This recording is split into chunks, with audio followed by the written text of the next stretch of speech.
I'm Dana Goldman, and thank you for joining us today for a special extended Price Talk session on a very important topic, racial justice and economics, a crucial pairing.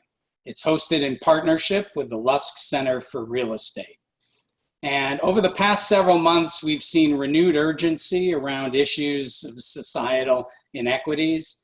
But the real challenge for those of us who are in policy schools is what can we do with them, and how can we have an honest reckoning with our roots? And in that regard, I'm really looking forward to today's discussion because there's a history of modeling that we do in economics, and perhaps the assumptions that we've built into it have not allowed us to really achieve systemic change.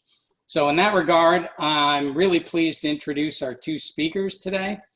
William Spriggs is a professor in, and he's the former chair of the Department of Economics at Howard University. He also serves as chief economist to the American Federation of Labor and Congress of Industrial Organizations. A lot of you may know it as the AFL-CIO, which is the largest federation of unions in the United States. In that role, he chairs the Economic Policy Working Group, and he also serves on the board of the National Bureau of Economic Research, which is one of our most prominent professional research organizations in the field. I'd also like to introduce Professor Richard Green.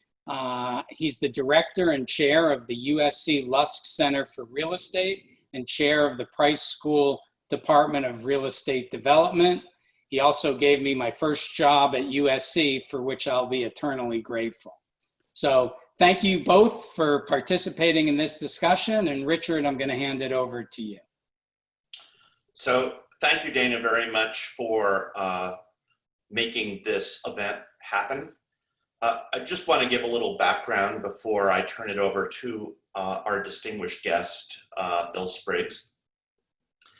In the immediate aftermath of the horrific events that occurred in Minneapolis, the George Floyd murder, Professor Spriggs wrote an open letter to the economics profession that was posted on the website of the Minneapolis Fed. The letter had enormous resonance with me because I've had issues with my chosen profession, economics, for a long time. It actually goes back to when I was a freshman in college, and I was required in my freshman writing class to read large chunks of a book called Time on the Cross by Fogel and Engelman. Now, I was a naive 17-year-old at the time, but even then I found the book to be morally obtuse when I read it, and intellectually incoherent. Years later, I returned to the book because I thought, okay, I was 17, I was passionate, I didn't know a lot about economics, and after rereading again, large chunks of it, I couldn't bring myself to read the whole thing. I once again found it to be morally obtuse and intellectually incoherent. And let me talk about the second point, because I think it's important, is it makes the argument that antebellum slavery was an efficient means of economic production. And the reason that's an intellectually incoherent thing to say is if one of the first things you learn in economics is revealed preference is a really important aspect of getting to economic efficiency. And of course, when you're enslaved, you're not allowed to prefer anything revealed or otherwise. For this work, one of the co-authors, Robert Fogel, was, along with other work, to be fair to him, work that I find much less objectionable, awarded the Nobel Prize in economics. And that really bothered me. It really irked me when it happened. And so here's the profession I chose to be in. Here is sort of what it rewarded. But I couldn't really articulate what I thought was wrong with it until I read Professor Spriggs' letter, which this sounds corny, but as I was reading it, I felt the hair on the back of my neck stand up. It did a really great job of laying out the deficiencies of the economics profession when it comes to dealing with issues of race, and did so in a very analytical way. And so I circulated the letter to many of my colleagues here at USC. And it's that point where my friend Dana Goldman said, we need to have Professor Spriggs here to talk about what he wrote about. And so with that, I just want to turn it over to Professor Spriggs. The way this is going to work is I've asked him to speak.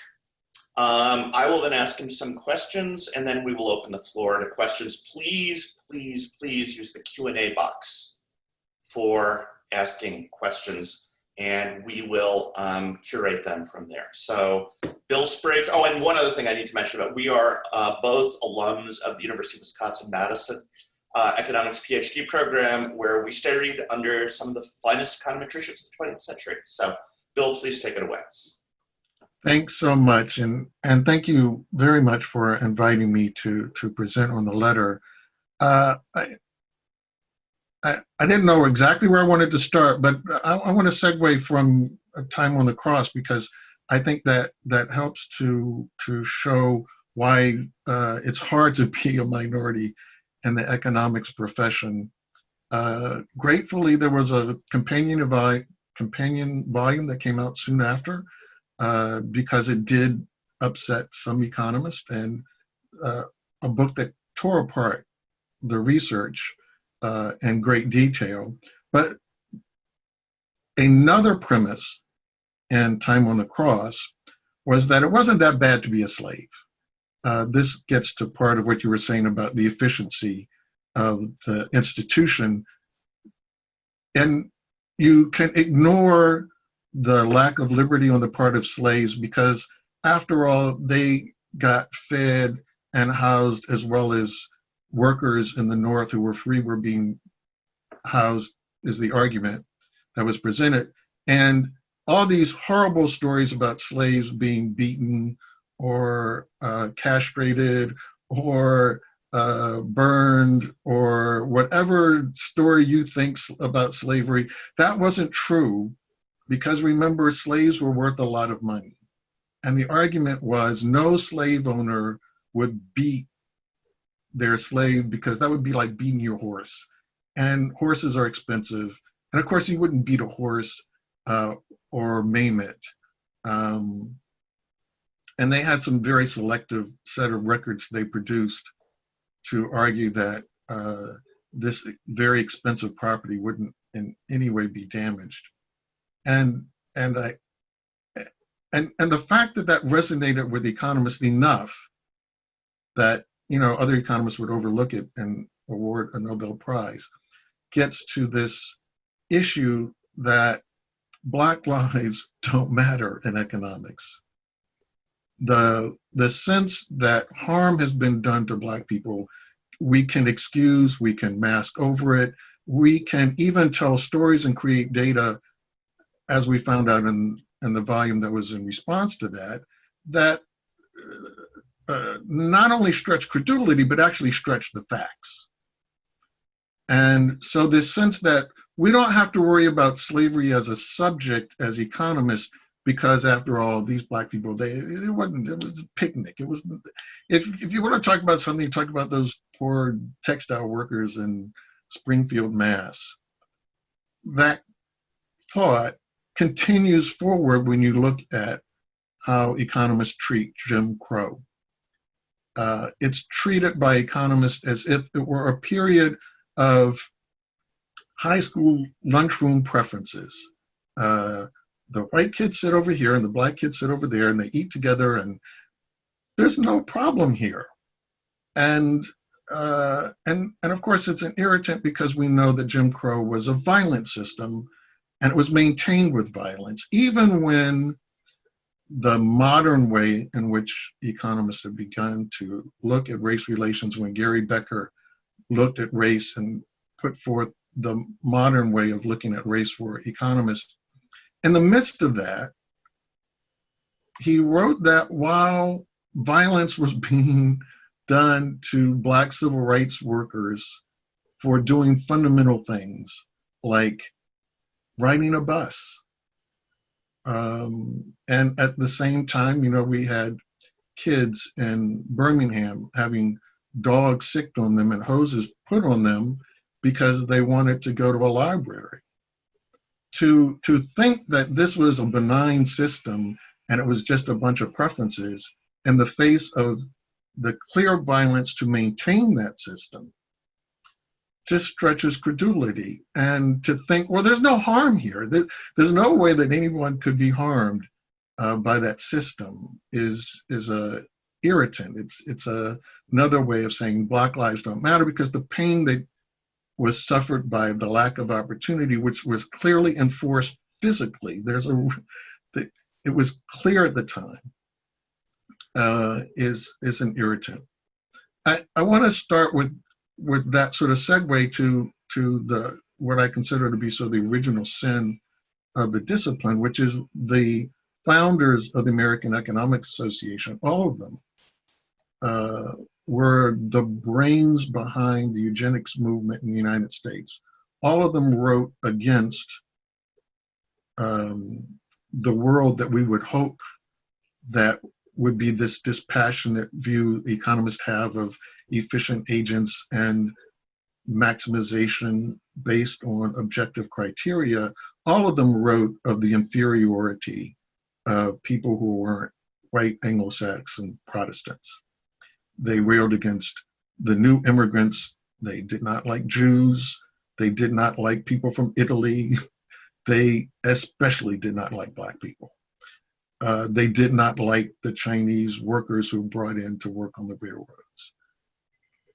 Their views get missed because much of the harm done to the Black community was to cut off the Black community from the progressive movement that reformed the American economy and launched us into an era of dynamic growth that followed World War II. But that foundation that had been laid in the 1930s was built on progressive economics.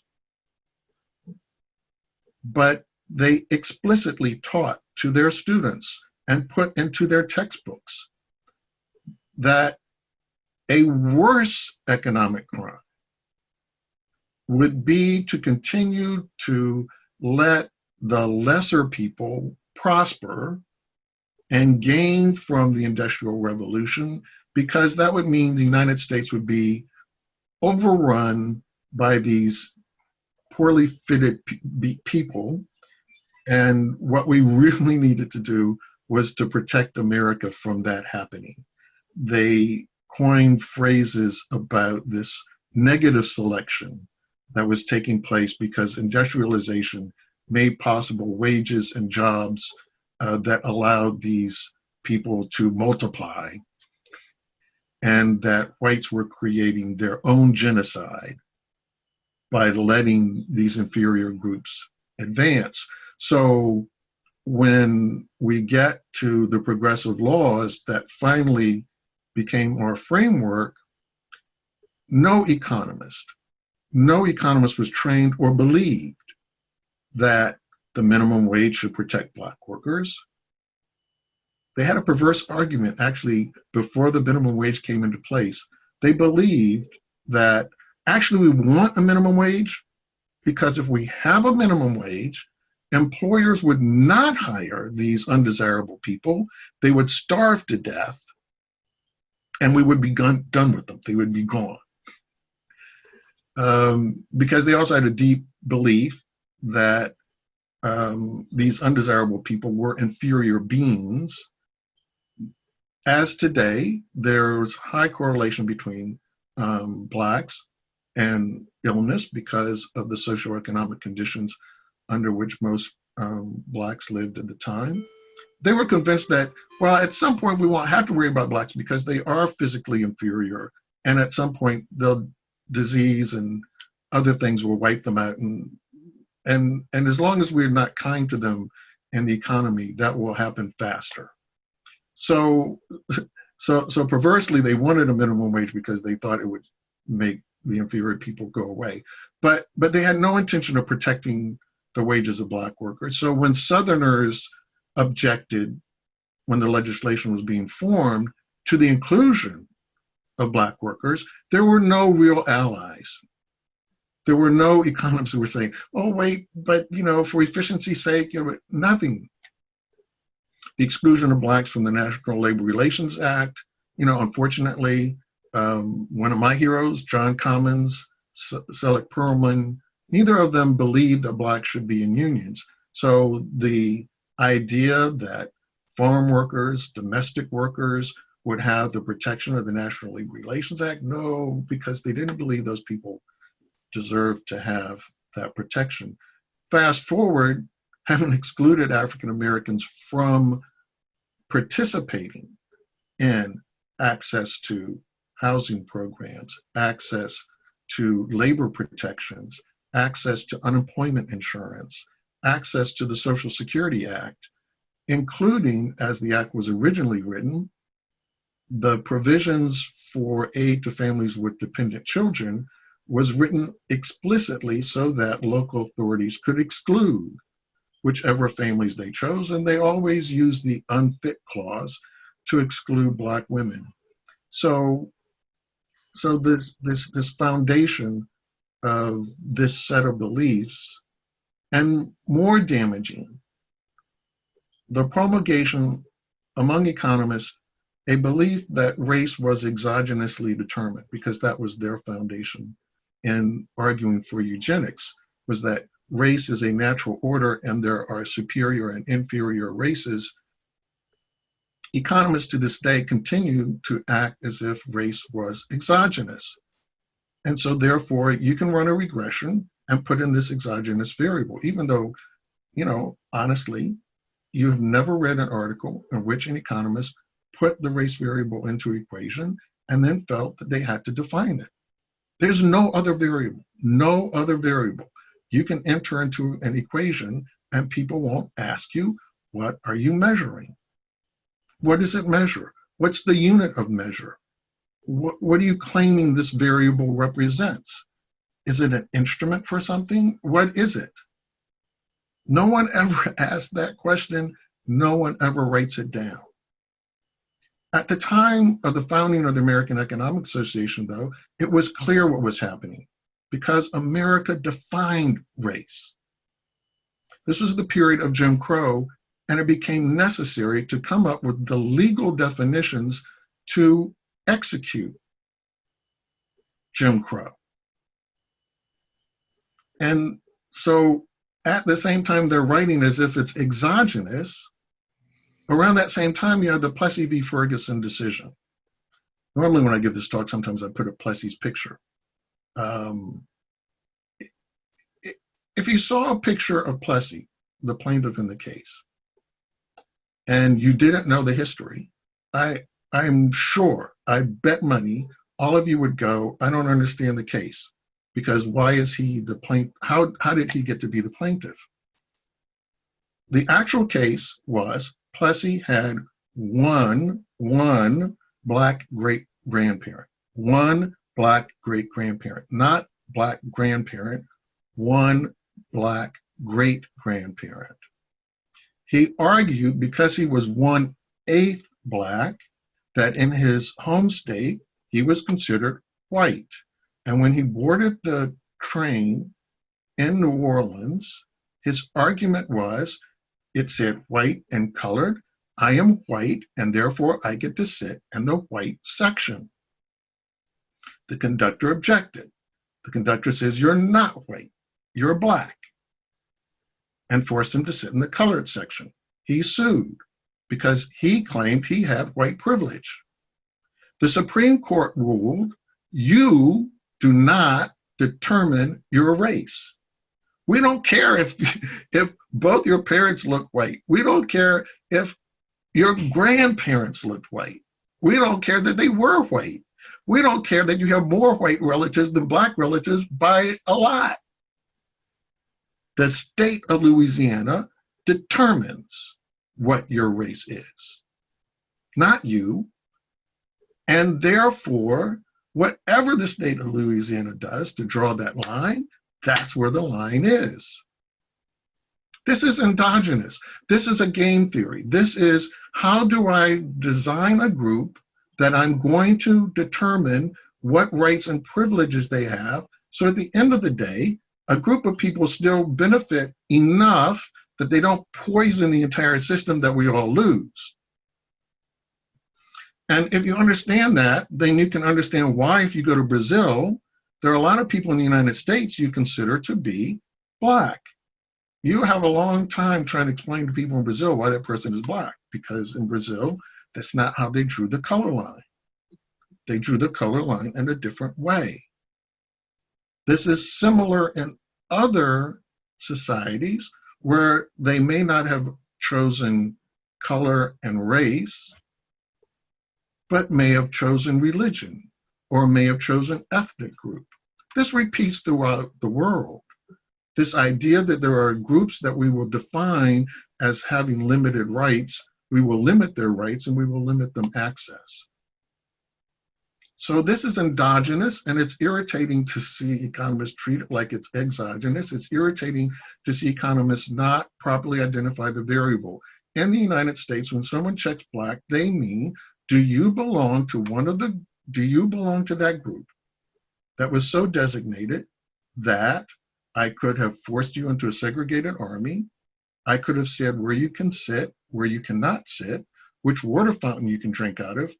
In the case of South Carolina textile mills, which window you can look out of. In the case of American law, because you can discriminate on these things, I can advertise which jobs you may have and which jobs you will not be interviewed for.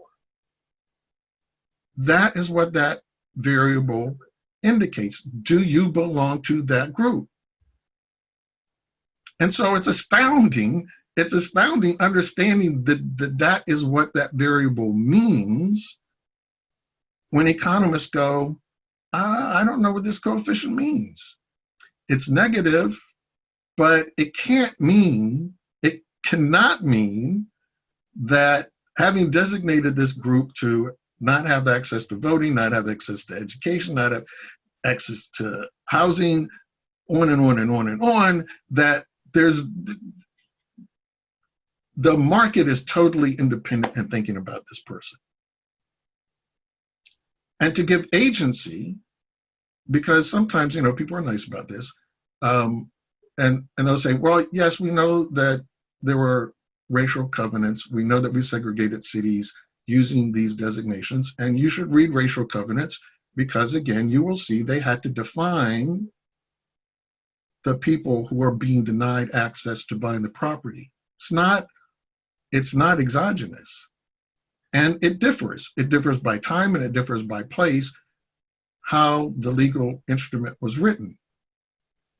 And so again, right, people will admit, well, yes, I've seen the racial covenants. I know they covered most of the cities, and I know this meant that very limited opportunities existed for Blacks to buy land. And I know that was what gave us housing residential segregation. And I do think housing segregation matters in terms of opportunity, but then you think it doesn't matter for jobs. So one set of actors come in and segregate the housing, and then they disappear from the planet. And another set of actors come in to decide who will get a home loan. Another set of actors come in to decide who will get hired. And they're objective. They're not the group. They're not part of the group. There's no system involved here that set up the segregated housing. They're not part of the group that decided, well, now we segregated the housing, now we're going to underfund the schools that serve those segregated neighborhoods. It just stretches credulity. It's not being logically consistent. The reason we as economists write equations using math is that math forces you to be consistent in your logic as you go step by step.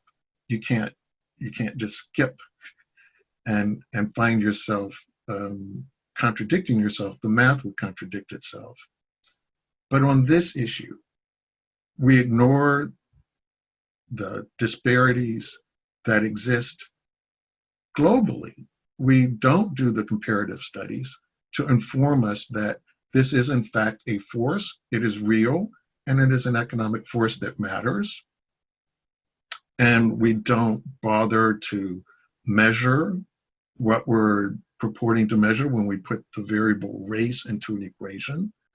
And we don't bother to ask ourselves the more probing question, why? I contend it's difficult because the current framework requires one set of actors to be out of the logic of economics. So currently, economists argue racial discrimination is not rational. Therefore, the market doesn't do it because we believe that the actors are rational. They would not act irrationally. And then too often it means, so when I see that there are deficiencies in the Black population, we're very willing to accept that means that Blacks must be irrational. They're not doing something in their own interest. It's that problem. The unwillingness to label the majority group as irrational. It doesn't have to be irrational though, right? Because if you actually model this as from a perspective of game theory, this is an issue of collusion. Does it make sense to collude? As economists, we know very well there are conditions under which collusion is a winning game if you can get away with it. And in that sense, then people aren't being irrational. They are being quite rational. But we don't feel comfortable as economists going there. And so the patchwork that we come up with, I think, ends up being an irritant, especially if you're Black, because eventually, even when people are trying to be polite, it comes to some form of Blacks are deficient in some way, which is why they're not doing very well in the economy. And there's something irrational about their actions. And so we come up with policy prescriptions that are one or two types. Either Blacks are deficient, so we have to give them training, better education, something like that, because they're deficient, or we need to give them education. If they had financial literacy, then they would not have been swindled by the discrimination that we know took place in the predatory lending that targeted Black and brown communities with the subprime loans. So, they just weren't educated. If they just knew, they could have avoided that discrimination. So it's either educate them so they can be rational, or educate them so they won't be deficient, or give them something else so they won't be deficient, but never attack the systemic issue. Never look at this as a systemic problem. And I would say that weakens economics broadly speaking, because there are many things. Race is one, gender is another, but there are other issues in which there is market power, in which people can collude, in which collusion does matter, in which it does dictate outcomes, and that institutions matter. And that when economists step back and say those forces don't matter, we reduce our field. It would be like physicists who say, there's gravity and that's it. Everything is gravity. There's no such thing as electromagnetic forces. None. Doesn't exist. And that's what we're doing now. We are the physicists who only believe that gravity is a force. It can explain a lot of things. You can get pretty far if you only understand gravity. But as any physicist would tell you, there's more to the universe than your imagination. Bill, and thank you for that. In terms of institutions, some of these things should be obvious to people, like what you listed with the minimum wage and access to Social Security and so on. But there's a lot of stuff out there that's more subtle that still exists. And let me give an example that I particularly care about, since what I worked on when I worked in the Obama administration. If you look at Fannie Mae and Freddie Mac, who are the principal issuers of mortgages in the US, only about 3% of their loans go, only about 3% of their purchase money loans go to African Americans. African Americans own about 8% of the houses in the US. And so you ask why that is. Well, they have a model of underwriting. It is, in my opinion, not a well-specified model, but it is a model that advantages non-Hispanic white people. And it's not as though I think when the people actually sat down to do the model, they thought, how can we make a model that's going to advantage non-Hispanic white people? But in its misspecification, it actually leads to mortgage outcomes that are worse from just a financial standpoint. The default rate is higher than it needs to be, while at the same time excluding people of color. And the principal reason for two principal reasons. One is they use heuristic cutoffs for determining who does and who doesn't get credit, as opposed to a more continuous model.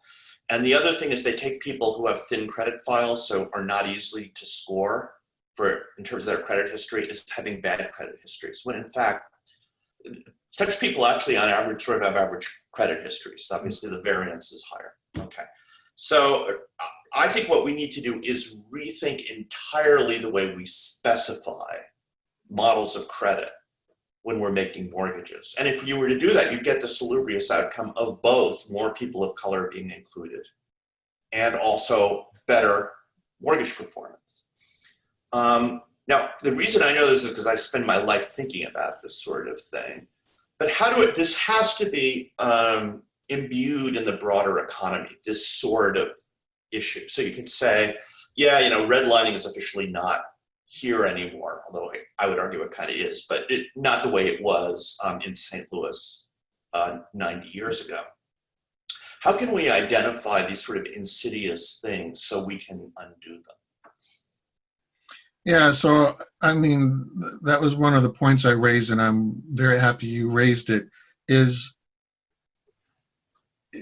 because of the way economists have continued to unconsciously accept this initial premise that modern economists started with, that blacks are inferior in some way. When we get models that would produce equal outcomes, we don't know what to do with them. If we get a model that reaffirms inequality, then it affirms our null hypothesis, which is that, well, blacks are supposed to be less. So someone looking at the model you were talking about is not going to leap up and down necessarily if they're trained as an economist and say, gee, this is a bad outcome for black folks. Economists are sort of preconditioned to think, well, that's right, because blacks don't own homes. So there has to be a reason. And I found the reason. So I'm done. I don't need to do more. I don't need to press more. I don't need to find better evidence. And it affects the way we look at policies. Even today, the argument about the $600 that was added, has gone away, for unemployed persons. Implicit in that discussion of low-wage workers don't need to have the $600 added to their unemployment. My goodness, it'll make them lazy. I mean, when I was listening to that, I'm thinking, this sounds like time on the cross. These lazy people who won't work in the fields and won't pick cotton and won't tassel the tobacco and won't get the tobacco bugs off the tobacco leaves. These lazy people, if we don't do something, they won't work. It sounded so much like that. It sounded so much like the vagrancy laws of the South. And we need to have these people working. And if they refuse to work on our tobacco or on our turpentine farms in Florida for free, then there's something wrong with them. We need them to so we have to have a vagrancy law. It's in their interest for us to lock them up so they can work on these turpentine farms because they're not volunteering for these low wages. This I think gets back to because we poorly model race. We don't understand what we're modeling. And when we get these negative results, we don't push ourselves. We don't push ourselves to think about the outcome, to think about whether this is further evidence of a systemic problem, and we accept measures that reinforce it, which is what we do with test scores. If I am quite convinced, if somebody had a test and said blacks and whites are of equal intelligence, that the cognitive abilities of blacks and whites are equal, they would say that was a biased test. Can't be. It would stretch their credulity of what they understand. This cannot be true. You need to throw it out. You need another. Give me another test. And the example you gave sort of follows that to me. I mean, when you actually study the history of the racial covenants, this is one of my chapters in my dissertation. So in Norfolk, Virginia, which was one of the originators of racial covenants, it was one of the first places they appeared. The land for the first developers was actually bought from blacks. It was a farm owned by two black men. The white developers bought the land and then instantly subdivided it, developed it, and put racial covenants on the land. And so when you understand how absurd some of this stuff is as it developed, you begin to appreciate there's a systemic element, and we should be looking for that, and those coefficients should highlight and warn us. You just stepped on one of those systemic issues. And how do you unpack it so that I can walk away from reinforcing the systemic force? Instead, economists tend to lean into it. You know, the interesting thing, I can't help but think about a really good piece in Bloomberg a couple of months ago about the 4 African-American men who have been in leadership positions in the history of the Federal Reserve System. 3 members of the Board of Governors and 1 Federal Reserve President, my former colleague, Raphael Bostic, who we're very proud of. You read the qualifications of these 4 people and you compare them to the average qualifications of all of the various white people who have served in Federal Reserve positions. I mean, they are off the charts better. I mean, I'm not saying, Ben Bernanke was great, Janet Yellen is great. I don't want to generalize that about mediocre white folk, but on average, the difference is just so dramatic that you can't help, and again, sample size is kind of small, but still big enough. It can't help but make you wonder. But I want to come to, you made a point that made me think about something that maybe, again, particularly insidious, is economists are sort of fetishize moral hazard. And one of the things that I learned from the global financial crisis is, in general, people don't behave the way moral hazard predicts that they would behave. And my leading evidence of that is if you look at Las Vegas, where house prices fell by about 70% from peak to trough, everybody should have defaulted on their mortgage. And basically the only people who did default on their mortgage, well, there were people who were committing fraud. There really are people like that. But that was maybe 78%. The rest, the only people who defaulted were people who lost their jobs and couldn't pay their mortgage anymore. People want to pay their bills. When we're looking at, people talked about that eviction protections would mean you'd see the steep fall off in people paying their rent. We haven't seen it, except to the extent people are unemployed. When people lose their job, yeah, it becomes hard to pay your rent.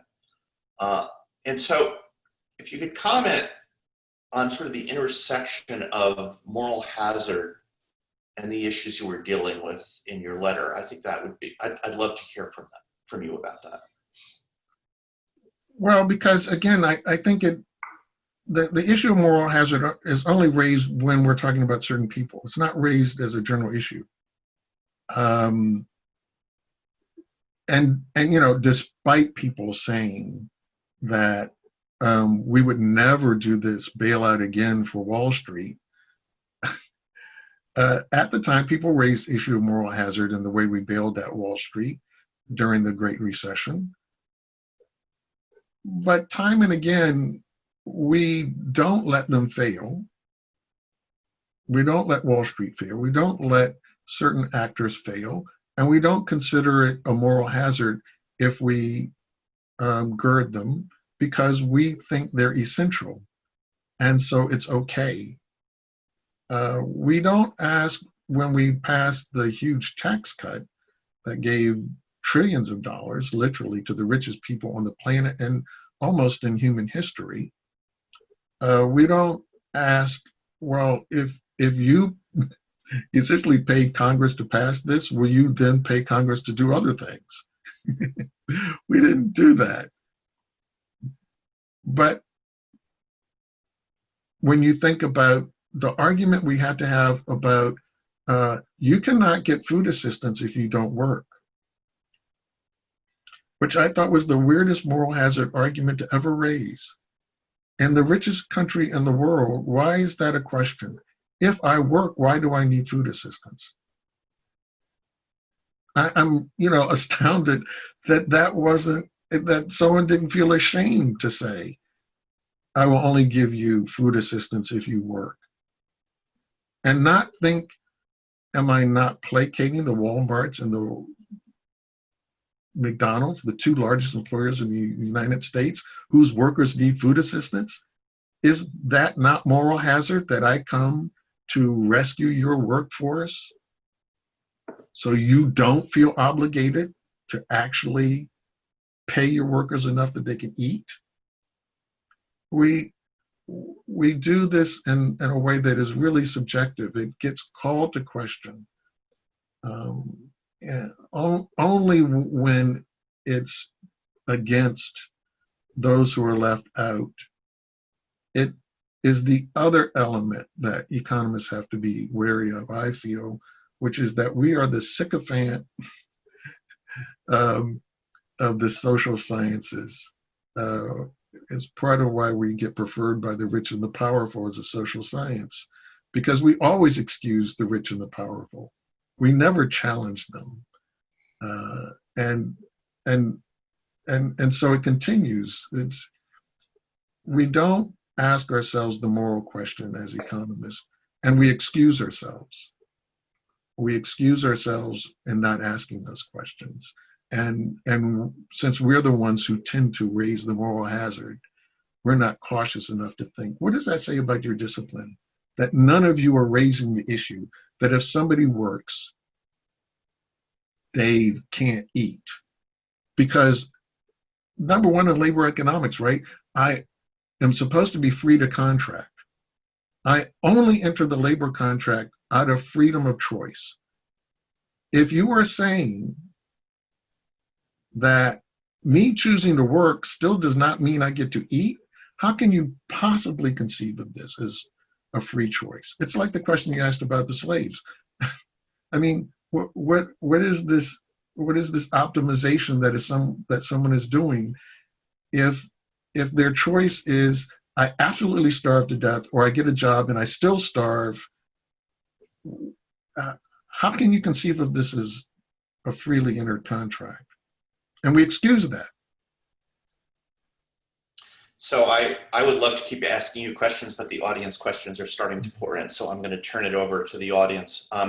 What I'm going to try to summarize a group of questions about the issue of identifying what race is, which, as you quite compellingly note, is an endogenous construct. But at the same time, how do you remedy the past sins relative to race if you don't identify race somehow? Well, I mean, we need to understand it's a social construct. It's two things, right? It is a social construct, so it's made up in that way, but it's made up with force.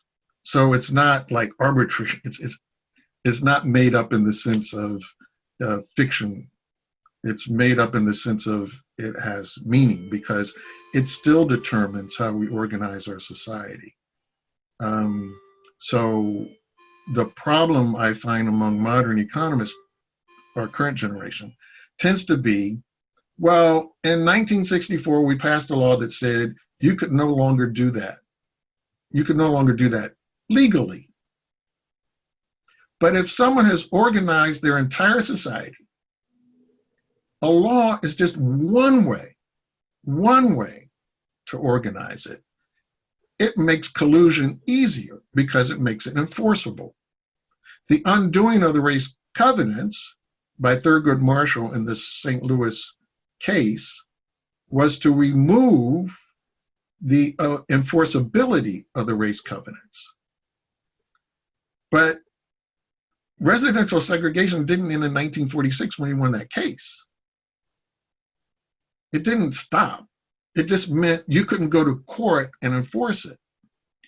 And so this naivete, and it's really stretching the world to say, well, in 1964, people couldn't do it legally, so they all just stopped because the law is the only way this was enforced.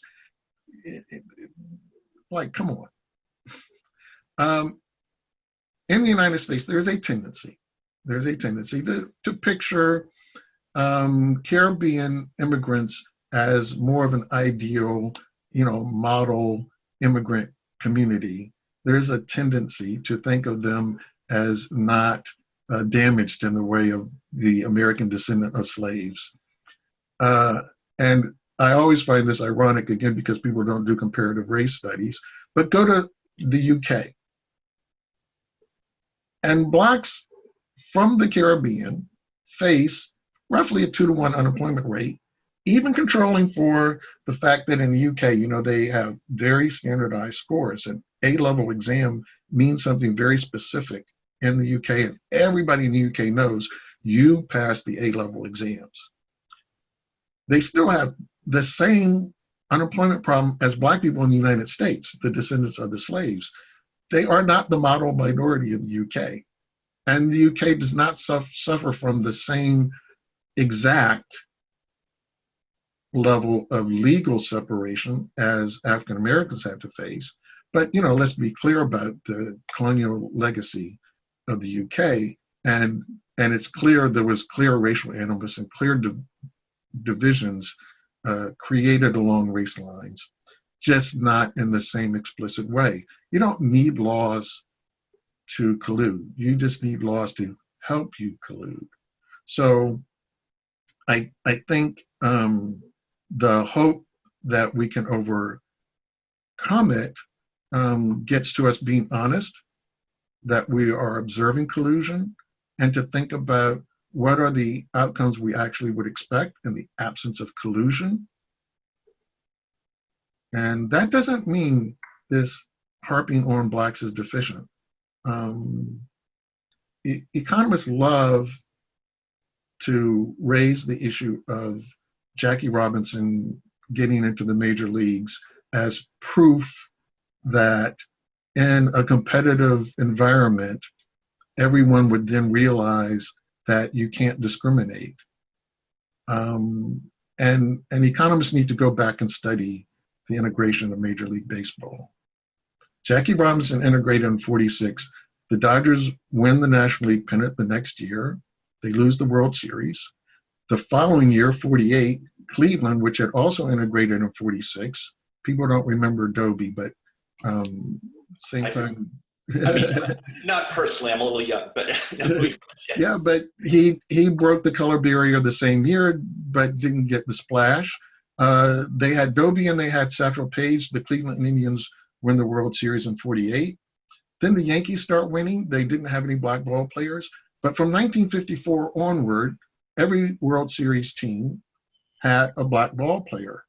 But look back at baseball in the 1950s. The Boston Red Sox did not have a Black player.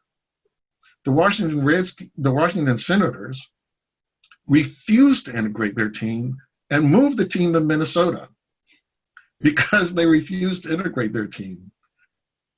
It's the only the expansion Washington Senators added in the 1960s actually had a Black ball player. Eventually, the Minnesota Twins added an Afro-Latino shortstop and won the World Series with the Afro-Latino shortstop because they finally caught up with the rest of the league's movement to integration. But the idea that discrimination doesn't matter, the floodgates would open, people would understand that discrimination hurts you, means you won't win. You won't win the World Series. You won't win the pennant. That was quite evident, but the the path of integration was more troubling than that. And those who constantly want to harp on thinking that the collusion only takes the form of damaging and making blacks deficient, and therefore we can overcome all of this through training, you need to ask yourself, where did the black ball players come from that they integrated the leagues with? No, I can't. Beyond the, in your letter, you make a very stark comparison, which I didn't know until I read the letter, between African Americans with community college degrees and white. They earn the same wages as white high school dropouts or white high school graduates. I don't remember which, but with a very pronounced difference in education. You don't get a wage premium if you're black relative to white. Not if you're relative to white. And this is what confuses economists. You get it if you're comparing yourself to a black person. So yes, a black person with an associate's degree is far better off than a black person who's high school educated. But the gap in your earnings compared to whites does not close. And less qualified whites make the same wages as more qualified blacks, if I recall what you wrote correctly. Exactly. And it damages even the way we think about policy. Blacks who go to college are far more likely to major in computer science than whites. And there are lots of historical reasons for that, dealing with the way that computers were introduced into the business place. If you remember the movie Hidden Figures, the original set of jobs that got computed, they were called calculators, right? They were called calculators. They were called calculators, and they were called computers because they computed by hand, and that was a woman's job. That was not considered a man's job. It's beneath us. And so when it got mechanized by computers, the people who programmed the computers were these same people. So women and blacks dominated that field. And so, and in fact, the first high-level language, not assembly, but the first high-level language, was developed by a woman. It wasn't developed by a man, because this is a woman's and a black person's job. And it was a job in which blacks and women could flourish because white men considered it at the time beneath them. So if you want to do it, go ahead, do it. We don't care. Now, suddenly, it's a job everybody wants. And so history is repeating itself. There are many times in history in which things switched. Blacks used to be the jockeys for all of the major races. You would not have seen the Kentucky Derby with a white jockey. And the beginning of the 20th century, as Jim Crow clamped down on blacks having anything prestigious, blacks had to be kicked out of a profession that they dominated and were the most skilled. Had to go. When you look at the history of railroads, a dirty, grimy job until railroads became the major industry, in which case black people had to go. This may be a dirty, grimy job, but it's the key job. You got to go. So there are these instances in history where blacks have been chased out of being in the prime industry, which is what's happening right now when it comes to computers and computer science. To this day, African Americans are still vital because you have to be a citizen in order to get the clearance to do most of the secure work done by the government. So within the District, Maryland, Virginia area, it's still the case like 17, 18% of the computer people are black. Part of that is the legacy of having dominated in the government sector because they could not get hired in the private sector. And then part of it is the legacy of having built up such a large cadre. If you go to Silicon Valley, you could convince yourself, black people don't do anything in computers. But I point out that, again, in the movie Hidden Figures, those women were writing, and it was a black woman in control of programming. They featured the woman who did the hand calculations, but they also talked about the black woman who was chosen to teach the other women and to head up the people who wrote the code. Right. It's black women who wrote the code that safely got Americans into space and back down to Earth, while people in Silicon Valley weren't even dreamed of. Their parents weren't even dreaming of them. So let me, we have 5 minutes left, so I want to do 2 last questions from the audience. I think the first is a pretty quick one, the second might take a little longer. From Penelope Ferguson, race has seldom been discussed in the economics or cost-benefit analysis courses I've taken, and authors have been overwhelmingly white. What readings and authors should our classes incorporate to learn about these lessons you've been discussing and to talk about race in economics classes? Oh, there are a host of authors. First, I would recommend that you read the Review of Black Political Economy. It's a journal that has devoted itself to asking questions of race. And so I would encourage you to start with volume 1 and work your way forward to the 50 volumes that have been done. Very few economists read what Black economists write.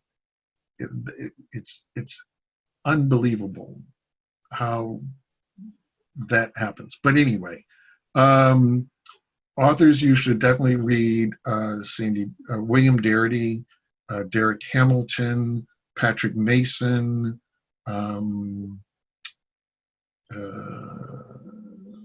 There are some authors who are doing some really interesting stuff to show you the historical context. Trevon Logan, Chakova Williams, Lisa Cook has done great work on how this is the impact of Black exclusion affected Blacks as innovators and getting patents. There are a host of other authors I should mention. I'm apologizing for leaving them out. C.C. Conrad and Owen. If you have a list somewhere, we can post it on the Price website so that it's available to people, and that would be terrific. Okay, the final question from my friend Donna Jean Ward. Given Plessy and denying Black soldiers access to the GI Bill after World War II, is there a case for reparations? I suppose you could go back further back than that. And I'm going to add to it, and if so, how would you go about doing it? Well, I think someone who honestly looks at the data today understands we have reached an equilibrium because of the persistence of discrimination. The Chetty data is clear in terms of intergenerational mobility. We are at the steady state. Blacks will not catch up to whites. That won't happen. It will not happen. And the Latino community will get close. They won't catch up, but they'll get very close. The problem for the nation is if you have baked in inequality and with the white population falling, that game doesn't work. The economy functions with collusion when the minority is a certain size. When the minority gets to a certain size that's too big, then everyone clearly loses. And even those who are colluding can no longer gain, which is why the color line is different in Brazil, which is why South Africa had to create a group called the Coloreds. You can't play the game if the group is too small. And so something will have to be done so that the playing field can function and we can still be a market-based economy, because otherwise the things we need to get done won't happen. So you either have to stop being a market-based economy, or you have to make the playing field more level so that individuals making decisions can make optimal decisions. They can make the investments that will sustain the economy. You got to have people who can buy homes. You have to have people who can get educated. The problem we are faced with now, and it is real and an existential threat, a real existential threat, is because Trump has racialized the politics and the conversation so much. The last time you had a country that pretended to be a democracy or tried to be part of the modern world in which a white minority owned all the wealth and a majority people of color did all the work, it was called South Africa. You can't dismiss this as folly. This is the threat that Trump is, because you can't get the turnover in home ownership if the majority of people can't buy homes. You can't get the number of educated people to function a modern economy if the people can't afford the education. You end up having to come up with some redistributive scheme so that you can have the home ownership and the educated workforce. That's the dilemma we face if we continue to choose the Trump path, which is to radicalize a sense of white privilege over maintaining that ownership at all cost and maintaining the relative status at all cost, because the all cost ends up being democracy. And South Africa is your understanding of when the game goes wrong. So Bill Spriggs from Howard University, thank you so much for spending an hour with us this afternoon. Let me thank, again, Dana Goldman, the Dean of the Price School, for organizing this event. Let me thank Harley Ham and Jonathan Schwartz, who, as usual, did a great job making this production go. We still have a bunch of great questions, but we're out of time. Bill, I hope we can invite you back because I think we still have a lot to talk about. Really appreciate you taking time with us today. Well, thanks so much. I'm sorry, being a professor, it's hard to answer a question in 2 minutes. So no, it was exactly what we were hoping for. So thanks again, and keep your internet tuned to future Lusk Center for Real Estate and Price School of Public Policy events. We'll look forward to seeing you all again soon. Take care. thanks. Thank you, Richard. Thank you, Richard.